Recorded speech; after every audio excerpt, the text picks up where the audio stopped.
മലപ്പുറത്തുനിന്ന് തലശ്ശേരി വഴി തൃശ്ശൂർക്ക് പോയിട്ടുണ്ടോ? അടിപൊളി റൂട്ടാണ്.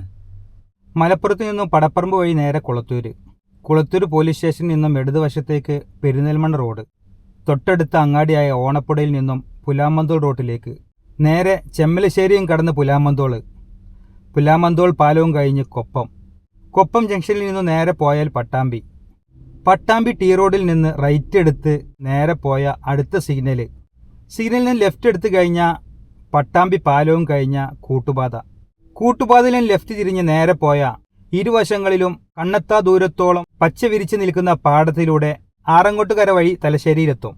തലശ്ശേരിയിൽ നിന്ന് റൈറ്റ് തിരിഞ്ഞ് നേരെ വരവൂർ വഴി പൂങ്ങോട് കാട്ടിനുള്ളിലൂടെ പോയി കുണ്ടന്നൂർ ചുങ്കത്തെത്തും. അതൊരു ടി റോഡാണ്.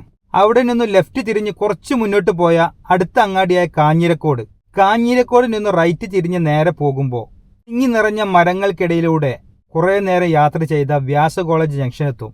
അവിടെ നിന്ന് റൈറ്റ് തിരിഞ്ഞ് നേരെ ഓൾഡ് മെണലൂർ വഴി കുറാഞ്ചേരി ജംഗ്ഷനിൽ നിന്ന് നേരെ അത്താണി ഹൈവേ. അത്താണി എത്തിയതിനു ശേഷം വലത്തോട്ട് തിരിഞ്ഞ് നേരെ തിരൂരും കടന്ന് വിയ്യൂരിലൂടെ മുന്നോട്ട് പോയ പെരിങ്ങാവിൽ നിന്നും ലെഫ്റ്റ് തിരിഞ്ഞ അശ്വനി ജംഗ്ഷനിലെത്തും.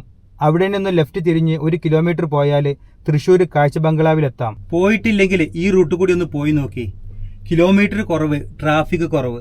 കുറ്റിപ്പുറം തൃശ്ശൂർ റോഡിനെ അപേക്ഷിച്ച് തിരക്കില്ലാന്ന് തന്നെ പറയാം. പിന്നെ പച്ചപ്പ് നിറഞ്ഞ പാടങ്ങൾക്ക് നടുവിലൂടെ തിങ്ങി നിറഞ്ഞു നിൽക്കുന്ന മരങ്ങൾക്കിടയിലൂടെയുള്ള ആ പോക്കുണ്ടല്ലോ, അതൊരു ഒന്നൊന്നര പോക്കാ. മലപ്പുറത്ത് നിന്ന് തൃശ്ശൂരിലേക്ക് പോകേണ്ടതിൽ ഒരു പ്രാവശ്യം പോയി നോക്കി.